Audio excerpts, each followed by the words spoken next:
Hi, everybody, and welcome back to Gotham Baseball Live. I'm your host, Mark Healy, and with me, as he is each and every week, the great Peter Schwartz. How are you, Peter? I'm doing great, Mark. Happy Friday and another great week of Gotham Baseball Live. Very excited about our guest today. Yeah, no, Mike Vaccaro, the excellent sports columnist for the New York Post, best-selling author. His new book, Bosses of the Bronx, was fantastic. Can't wait to have him on in a couple of minutes here. But I know that it was a big week, a sad week. We lost Ted Turner, and we also lost one of the great legends of New York broadcasting. Yeah, longtime Yankee broadcaster John Sterling passed away on Monday. He was 87, and obviously, I don't think it came as a surprise. I mean, he had been in some failing health, Right. but when it happens, obviously, it's still reality. You could be expecting it. He could be ill, but when it happens, it's sad. And for a lot of Yankee fans like myself, he was the soundtrack of summer. I mean, whether people liked him or not, and I think most Yankee fans did, and a lot of people who don't like the Yankees didn't care for the way he broadcast games, but he was truly one of a kind. And he's going to be missed again. He's part of the soundtrack of a Yankee fan's life when he's in that job for as many years as he had it. Mel Allen was always referred to as the voice of the Yankees, and I think he has some company with that right now. And there's no question, the Yankees are going to honor him with a patch starting on May 18th. But somewhere down the road, he needs to be in Monument Park because that's how much he meant to this organization. And I think even if you're not a fan, he was always entertaining, Mark. I mean, I think whether he was calling Yankee games or back in the day, he was the Islanders announcer. Yes, that's how. Goal, Oh, Islander, it's- goal.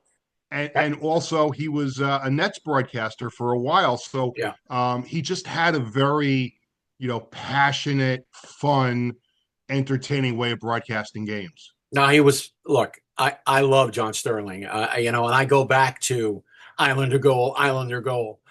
In fact, I had John when I had my show on Sirius XM. We got John was very gracious and came on with us. And I opened it by saying, there's only one person in this broadcast booth that remembers Islander goal, Islander goal. And we had a great conversation. And I was lucky enough to interact with him on a number of occasions.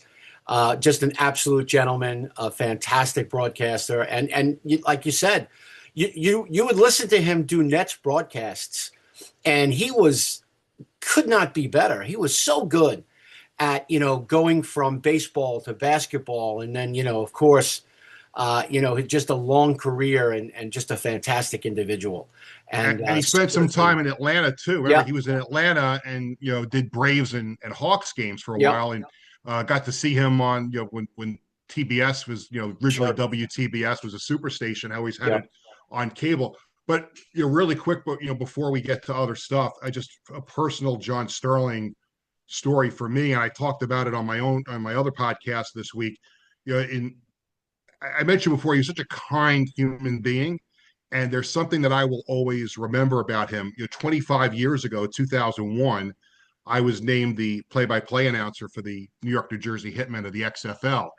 And I got ridiculed left and right because there was an article in the New York Post about it. And if you remember, I mean, it was run by Vince McMahon in WWF. So when sure. that story came out, so many people, so many of our peers in the media ridiculed me like you would never believe. Why would you get involved with that? Why would you do this? It's a joke. And look, the football was god awful. I will admit that. But it was my first football play by play job. So the season is over. The games are on WABC, which means sometimes they overlap with the Yankees a little bit. So the season is over after 10 games. They don't make the playoffs. The following Saturday, I'm walking into Yankee Stadium to go cover the Yankee game. I get to the press box. I make the left, go all the way down the hallway to where the auxiliary seating was, and you have to pass the Yankee radio booth to get there. John Sterling is standing outside the Yankee radio booth, and he sees me coming. And I get up to him. He goes, "Well, hello, Peter." And that's always how he would, address me in that distinctive voice. And I say, "Hey, John." He's like, listen, I caught some of your football games, and I thought you did a really good job. Pretty good. And I mean, for me, I mean, I think that's coming from John Sterling. He's like, not that I ever emulate a baseball announcer because I've only done one baseball game in my life, but to hear him say that to me, and I told him the story. I told him that I was getting mocked by so many people in the media, and he paused for a second and he looked at me, and I'm not going to say the whole word because we're a family show, but he said, F them, because you got 10 games of play-by-play experience. You did a great job. I remember when I did the World Football League and nobody knew what I was doing, and look where it is now. So you should be proud of yourself. You did a great job. Don't listen to anybody else. And 25 years later, I still carry those same words. So as great of a broadcaster as he was, those words that day to me will always mean the world. And that's one of my lasting memories of John Sterling. And look, it's a great memory, and you can't, like, when somebody like that takes the time, it's unsolicited. It's not like, hey, did you hear my games? What did you think? It was unsolicited. So definitely, like, gotta be as you said, just one of those things that you hold on to. Like when you're feeling down about something, you can remember that. That's certainly an awesome thing. Yeah, no question. And the Yankees definitely doing the right thing by putting that patch on the jersey. I hope they keep doing the Yankees win after games too. They didn't do it on Tuesday. They did it Monday. I was at the game on Tuesday night. They didn't, but I think they need to add that for every time they win. Yeah, I think so too. I think the fans would get a kick out of it. The players would get a kick out of it. Certainly it's one of those things where, it's just a linchpin if you're a Yankee fan, certainly. When you talk about legends and you talk about being in the midst of them, I've said this before about Mike Vaccaro. You know him. I know him. He is a fantastic columnist. He's an excellent author. I've read all of his books.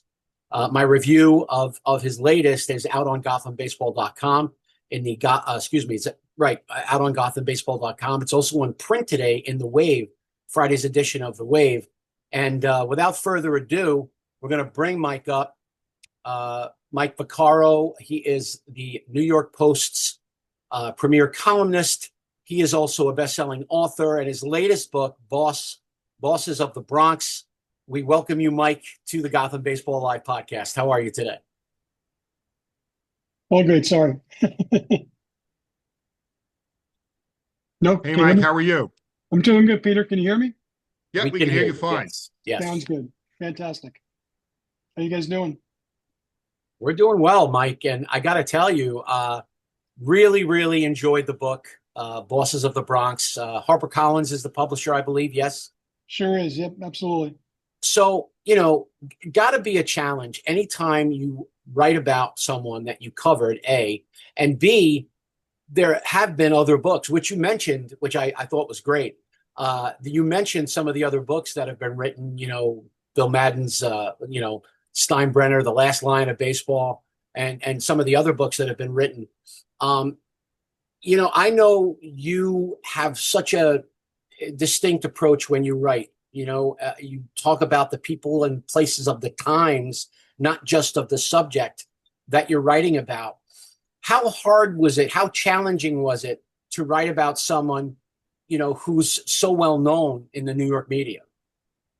Yeah, I think that was the thing that I was first, a little bit concerned about because, like you mentioned, Madden had his book. I mean, Dick Schaap wrote a terrific biography of him. There's been a million other things where George was a leading role in a book about those era of the Yankees. But, I talked to a lot of younger generation fans, and frankly, I talked to a lot of guys of our years, guys who kind of have selective amnesia about these things and kind of forget. When they think of George, they tend to think of the older George who would walk in to Yankee Stadium to just, unbridled affection and love. And of course, he would take that same walk, 10 years earlier, and the words were a lot different, and the chanting was a lot different, right. And the sentiment was a lot different because he was a reviled owner for a lot of years. And to me, that's what makes a person delicious to talk about as a subject. Is right. You have all these facets, all these different parts of George that were very much true. I mean, he was reviled and on merit. He was beloved and on merit, and he was all the things in between.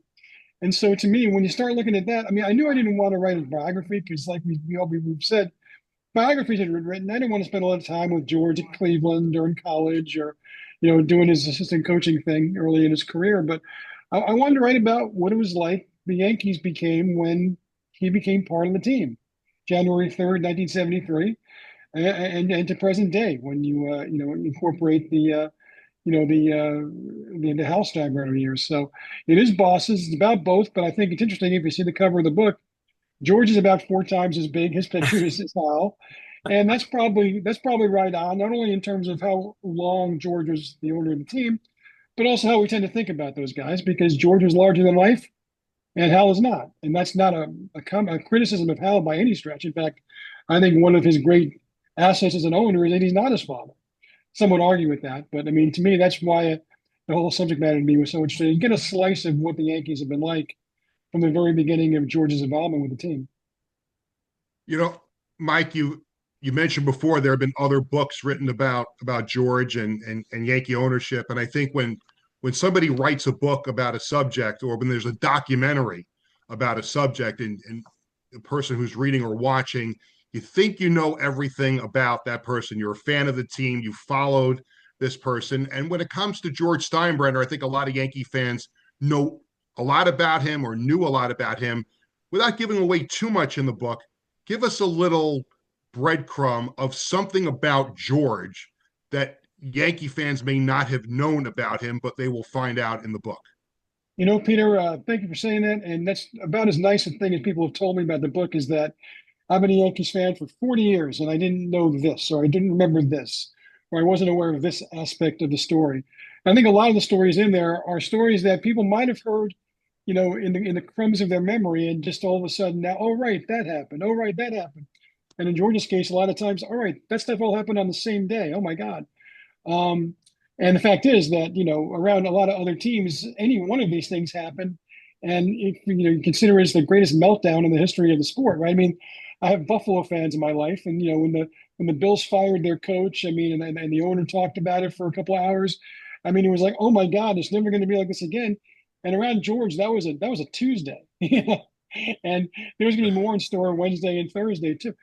I think the one thing that, from my standpoint, that I guess I sort of knew, but I wasn't quite as aware of just how prominent it was just how much George really saved the Yankees in terms of them being the New York Yankees. I mean, when he bought the team, they were already halfway out the door. People just assumed they were going to follow the Giants to the Meadowlands, because why wouldn't you? Because the South Bronx was considered a lost cause. Yankee Stadium was falling down, and yeah, the city had agreed to refurbish it, but a lot of people in the moment didn't think that was ever going to happen because the city was broke. And so one of the reasons why George actually got the team, and I did not know this, look, I mean, you figure that in cases like this, you're just going to give the team to the highest bidder. And CBS did not do that. William Paley, the longtime legendary chairman of CBS, already knew that one of the black marks against his legacy was that he had allowed the Yankees to decay to the point where they were no longer a dynasty, and in fact were a team that was almost a forgotten team in their own city by 1972. But he also didn't want to be known as the guy who let the Yankees leave New York. And so even though there were other bids, Lehman Brothers had a huge bid for the team. And if that bid had come to fruition, Willie Mays would have been the manager. That's something I didn't know. I don't think a lot of people knew that. That would have been interesting. You're talking about a sliding doors moment, right? Because not only would he be a Yankee now, but he would be the first African-American, beating Frank Robinson by a couple of years to manage a team. And he wouldn't have played that 1973 season with the Mets, which, yes, I mean, a lot of people make fun of that, but, I mean, it was still Willie Mays playing on a pennant winner and going out the same way he had coming in. So we would have lost that element to it. But, George came in with a bid. George's team came in with a bid that was about $3 or $4 million less than Lehman Brothers. And that's amazing when you think about 1973. You convert that to what it is now. It's more like a $25 or $30 million shortfall. But Paley was impressed by Steinbrenner. He was impressed by Steinbrenner's insistence that he was not going to move the team. He wanted to play in the Bronx. He wanted to reestablish the Yankees in New York City. And of course, the funny thing is, about 20 minutes after he bought the team, George started his own dalliances with New Jersey, which lasted until the new Yankee Stadium was built. But that was always kind of the end game for him. He just wanted a new ballpark. He didn't necessarily have any great fantasy of having the New Jersey Yankees be his team. But that's something that I think for me anyway, that was the real learning experience for me, was that it was really what helped get him the team, and at a fairly reasonable price. And that's look, I mean when you talk about Steinbrenner, I mean he only put up $168,000 of his own money. Think about that. Yeah. By the end of his life, this is a multi-billionaire, and he put up 168 grand. And but he came into the deal. I mean, the other partner said, "You're going to be our guy. You're going to be our spokesman." He of course famously promised absentee ownership on his first day. And later on, he admitted to me that he knew, even as he was saying that he didn't really mean it, because he knew himself better than anybody. He knew he wasn't going to let other people, chart the course of the Yankees. But so to me, that was the most fascinating part, and like so many colorful characters involved with that time in Yankee history. A name a lot of people don't know about. If I introduce Michael Burke to a fresh generation of Yankees fans, I think it's great because Michael Burke was one of the great characters in New York sports history. Now, never had a lot of success. I mean, oversaw a lot of bad Yankees teams, and later on did the same thing at the Garden with both the Knicks Hmm. and the Rangers. Almost a carbon copy of his time with the Yankees, where got a lot of made a lot of big pushes, a lot of splashes, never won a lot of games, but he was also just a fascinating guy. I mean, this is a guy who hunted Nazis in World War II. He was one of the original members of the CIA. He became close friends with William Paley because he helped run Ringling Brothers and Barnum and Bailey Circus. And it was just that was an incredible life. And his final hours were to bring George Steinbrenner in, and of course, much to his eternal regret, because that partnership lasted about 15 minutes. But Gabe Paulsen is a guy that I think a lot of Yankee fans have forgotten about, and Al Rosen is a guy people have forgotten about. And if I'm able to kind of reintroduce these people and how important they were to especially the early history of the Steinbrenner Yankees, I think I did a good job there. No, you did a great job. I love reading those behind the curtains origin stories. Trying to capture all the different facets of George, who was, yes, he was complicated. Yes, he was, a bully sometimes. Yes, he was sometimes made some really bad decisions. But he was a guy that was capable of so many different emotions. And, I think you really captured, I think, the whole facet of who he was. I always admired George. My dad was a sanitation man, and he, even though we were Met fans, he always would talk to me about, well, George did this did this for charity and did this. So we always kind of, even though we hated the Yankees, or at least I did when I was a kid, we always found some kind of grace for George, even at his worst. So when I started Gotham baseball, and I think you know this story, Mike. When I started Gotham baseball, I sent about 50 issues to the Yankees, and I sent about 50 issues to the Mets. And I'm online with a whole bunch of magazines at the post office, and I'm waiting to mail these out. I get a phone call and said, "This is Judith Wells. I am George Steinbrenner's secretary. Mr. Steinbrenner would like to know if you could send some more issues of Gotham Baseball Magazine so he could share it with his friends." I was like, I think I sent him about 200. But yeah, that's just the kind of guy he was. He sent me a nice letter, and he didn't know me from Adam. So I think you really captured the multifaceted personality of George, Mike. And I want to ask you, what was the point where you decided, which I thought was great, to talk about Hank, because Hank, who's no longer with us, Hank Steinbrenner, George's other son, was really thought by many that he was going to be the guy that would take over once George wanted to let the quote unquote elephants into the tent. Did you have a lot of interaction with Hank? And I'm glad that you wrote about him. Did you have a lot of interaction with Hank? And were you surprised when Hank was kind of removed himself and Hal took over? I did have a lot of interaction with Hank. I enjoyed every one of them. I mean, he was gold for a columnist, sometimes in search of a column or a back page. I mean, I tell a story in the book about one time, excuse me, my editor at the time, Greg Gallows, said, "So what are you writing today?" I said, "I have no idea, Greg. No idea. It's a dead time in New York." And he said, "Well, why don't you give Hank a call?" And I said, "About what?" And he said, "About anything." And so I did. And I called him, and sure enough, I mean, he was gold. And Uh, he went up on the back page, Hank Unplugged, and he was that way. Um, was I surprised that he wasn't tabbed as the designated, successor? Honestly, I wasn't, because I always felt that Hank was the way he was naturally, and I also could sense that after a while he got tired of it. In fact, he told me one time, he's like, I don't know how my father did this for 35 years. Every day talking to the press, every day, being part of things, every day just, and he used to energize him. He said, it wears me out.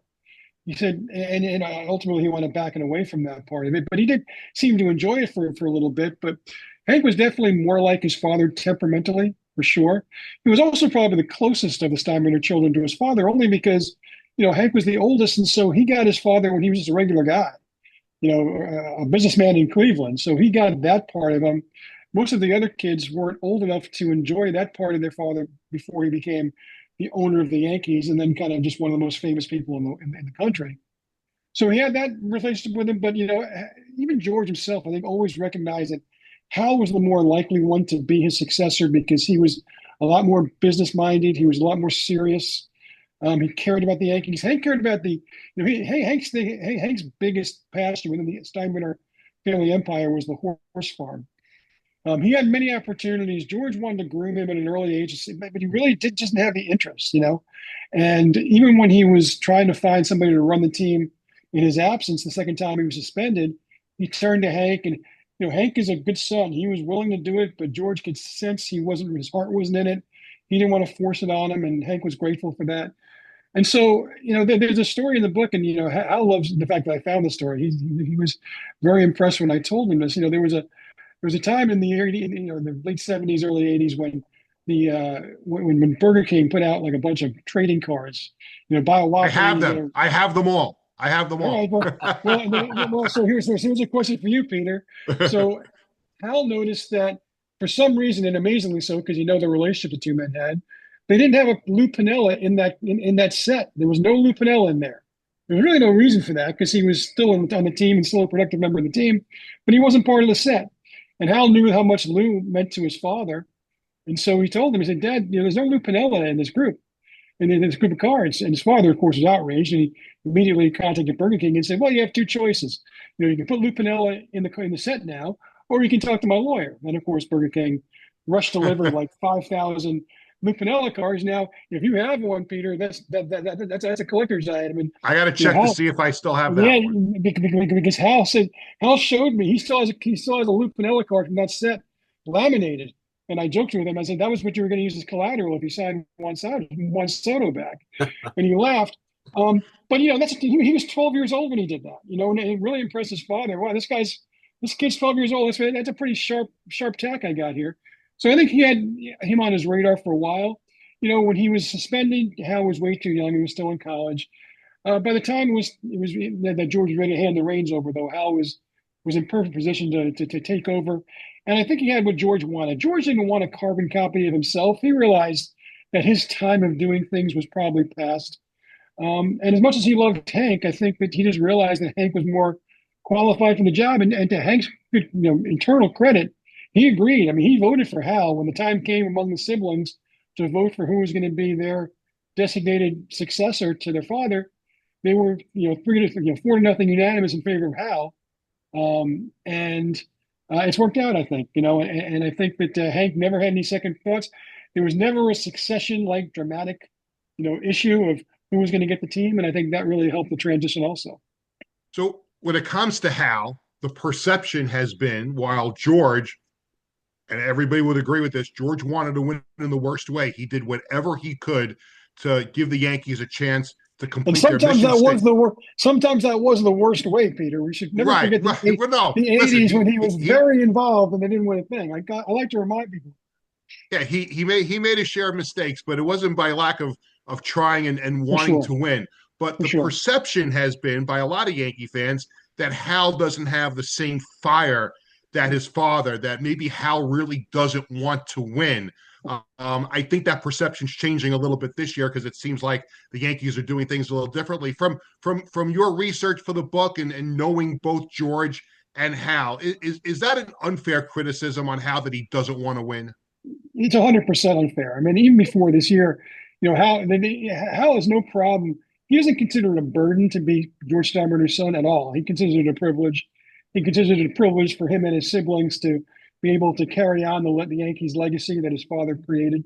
But the one thing that really does irk him is the notion that he doesn't care enough to win. I always find this funny, guys. Also, look, I mean, whenever a team goes wrong, and the fans immediately turn to the owner because that's the easy scapegoat because he's not getting fired, so you can direct all your venom that way. So Woody Johnson is the guy of the moment that fans don't only think he's a bad owner, but they wonder, does he even care if the Jets are good? Of course he does. I mean, you don't invest that much of your own treasure to a team and not want them to win. I mean, people actually try to sell me that John Maurer doesn't care as much as he used to, and it's like, I got news for you, fellas. I mean, poor John's got other things in his life right now, but he burns to win also. Owners always burn to win. God, even our friends the Wilpons, they wanted to win.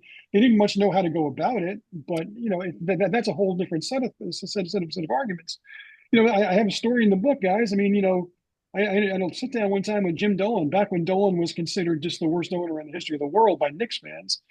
And he said, he told me one time, once we turned the cameras off, he said, I don't think there's ever an owner who's ever been treated as poorly as I am by his own fans. And he said that seriously. He said, I walk into the garden and people are yelling, Dolan, you suck. Who else goes through that? And I said, well, all due respect. I mean, George Steinbrenner. And Dolan said, Steinbrenner, by the end, he was treated like a king. I'm like, yeah, by the end.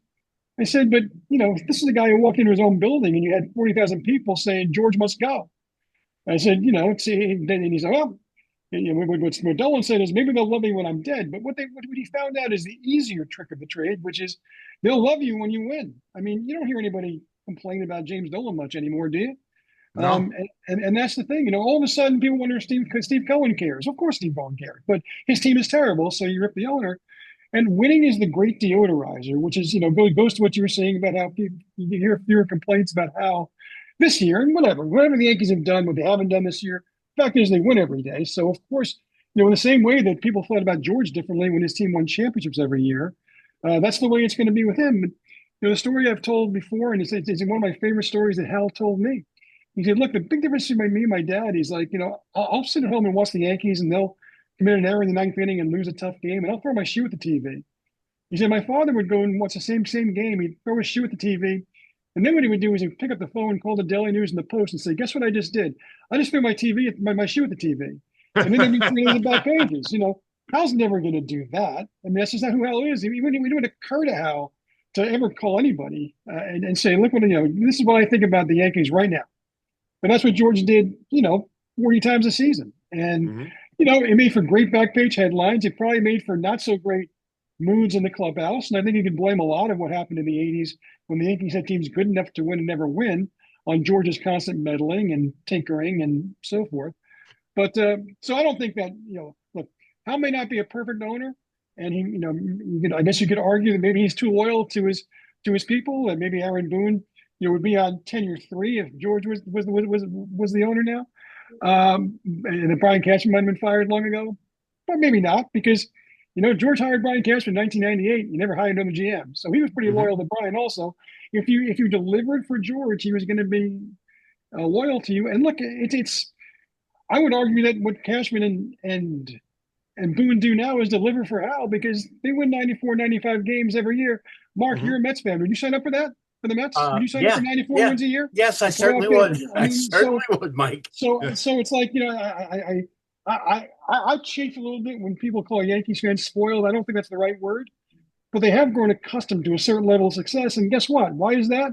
It's because George Steinbrenner was the one who invented this unofficial mission statement that if we don't win a World Series every year, it's a failed year. And that's how Yankee fans have inherited that mission statement for their own. Yeah, no question, Mike. And look, thank you so much for spending so much time with us today. Really appreciate it. Peter and I wish you all the best always, but certainly with Bosses of the Bronx, and which is available wherever you love your books. I actually did 2 things. I listened to the book and I read the book, and I thought the audiobook production was excellent. So if I ever get Gotham baseball, my book on audio, I think I have to hire that person Yeah. to do the production. A couple of pronunciations were a little spotty. I think we had a Louis Tyant at one point, and Ron Blomberg at some point. But it got better as the book got on because they actually consulted with me about how names were supposed to be pronounced. So Lou Piniella became Lou Pinella after a while. So, and Mike, by the way, I will always remember our walk out of Nassau Coliseum after Billy Joel closed it in 2015, and you wrote about me being your glassy-eyed friend in the Post that's the right. next day. That's right. That's right. That was a great night, a great concert, and it seemed almost like fate driven that you and I would run into each other on the way out the Coliseum because of the 5 biggest Billy Joel fans that I know, you and I are definitely on that list. So I would think so. Yeah. Oh my. All right, so we got 3 out of 5. Good to Absolutely. go. There you go. Thanks, Mike. Really appreciate Thanks, you hopping on today. Great Appreciate it. talking to you guys. Thanks a lot. Thank you. So, obviously, always great to have Mike. Mike is one of those guys. Like when people talk about when they were reading the back pages of Dick Young and all those guys, Phil Pepe and all the great sports writers, right? Like I feel like when I read Mike, I'm living that, because he's so spot on, and I remember the first time I really read something that and I didn't know him at the time. It was 2001, and I'm sitting in the Cyclones press box covering the Cyclones, and I read Mike's story called Jeff Wilpon, Paris Wilpon. And at that time, I was covering the Cyclones, so I was dealing with Jeff a lot, and I got along with Jeff back then. I really did. He was gracious with the press. He was running the Cyclones at the time. It was kind of his internship before taking over as COO of the Mets. And I remember saying, "Is this Mike Vaccaro? Is this guy a jerk or what? Like, why is he going after Jeff? It's not his fault. He's Fred's son." And Dan Martin, who I'm sure you know from the Post, says to me, "No, Mark, you don't know. Mike is a great guy." And coming from Dan, who is one of the best guys out there, I said, "All right, so let me get over myself, and let me go keep experiencing Mike Vaccaro." And then a couple of years later, when I started Gotham Baseball, I got to meet Mike, and and of course, just a fantastic guy and has been for a long time. I'm sure that you have your own feelings about Mike as well. Yeah, I mean, to me, and I don't want this to sound like a slight towards any of the other great columnists that have written for all the newspapers in New York, but to me, and maybe I'm biased because I'm friends with him, and because his work is more current, at least especially in my time working in the New York media. But I think Mike, of my lifetime, is the most gifted columnist that I've ever read in any newspaper. And again, all full transparency, he's a friend, so it's easy for you to compliment a friend. And I say that also because sometimes, and Mark, you may know this, as for myself as an electronic mainly member of the media, there was always a bit of an issue, especially years ago, between people who held a microphone and people who wrote quotes down on a pad. There was a lot of friction between the electronic media and the print media. Sure. Mike was always welcoming. He was always, especially when I first got to know him, he was one of those guys that, I'm not talking about like in the past tense, but he has always been a guy that has always welcomed everybody. And if you're a good guy and you're a good person, he's friendly to you. And I always appreciated that about him, because I can't say the same about other people who were on the print side, but there was always that conflict. But Mike was always someone who made that conflict a little less burdensome, because he was always so good to be around. Yeah, and yes, he is a friend, but that doesn't matter. Like with me, I always, I know you're the same way. We tell the truth. Yeah. I have a rule about books. I get 1,000 books a year from people. Sports books. People will send me a book. Hey, can you do a review? And I say, look, I'm just telling you right now, I only review books that I like. I don't do bad reviews. And that doesn't mean I'm going to review your book. If I don't like it, I'm not going to do a review of it. It's very simple. Right. So for me, and Mike is just that gifted. it's not like I said, he just doesn't write about. I mean, if you read some of his Emperors and Idiots, that is a fantastic book. The first fall classic, fantastic. So, to me, it's a pleasure. I couldn't wait to read it. And it fulfilled as high as my expectations were, Peter. It met and went beyond. So if you haven't read it, Bosses of the Bronx by Mike Vaccaro, you got to go out. You got to go out and get it. And thankfully, we don't have any time left to talk about the miserable Mets, which is fine. Although the Mets did make some news yesterday because they finally announced their promotional schedule for the second half of the year, the last 2 months, and they're going to be putting those. They held back putting those tickets on sale for August and September because they thought they were going to be in such high demand. Yeah. And now let's see how much of a demand those tickets are in August and September. Look, is the season over? No, the season's not over. They certainly have a chance to right themselves, at least to get to 500 by the end of May. But it's a mess, and it's hard to look. I'm going to watch every game, just like if the Yankees were not doing well, you would watch every game. At the end of the day, the season's not over. It's May, but Memorial Day is coming, and Memorial Day is going to be one of those, I think, benchmarks where we see what the direction of this team is going to be heading up to the trade deadline. Busy weekend for you, Peter? Yeah, somewhat. Kids are playing their sports, so we'll be following that over the weekend. And next weekend, busy with some football. My football journey is going to take me to another minor league baseball game in a few weeks. I'm going to be checking out Albuquerque against El Paso when I'm in New Mexico for a football game. Nice. So yeah, it's always busy. You know me. I never stop. Well, that's Gotham Baseball Live for this week, Peter. All the best. A happy Mother's Day to Mrs. Schwartz, and certainly to Mrs. Healy. Thank you. Happy Mother's Day to all the people out there, all the moms out there, and all the people who serve as moms. And if your mom's no longer with you, as mine is no longer with us, just those memories, let them be a blessing to all those moms out there. And that's it. That's a wrap for Gotham Baseball Live this week. Thank you for joining us. Subscribe and share here on Gotham Baseball Live.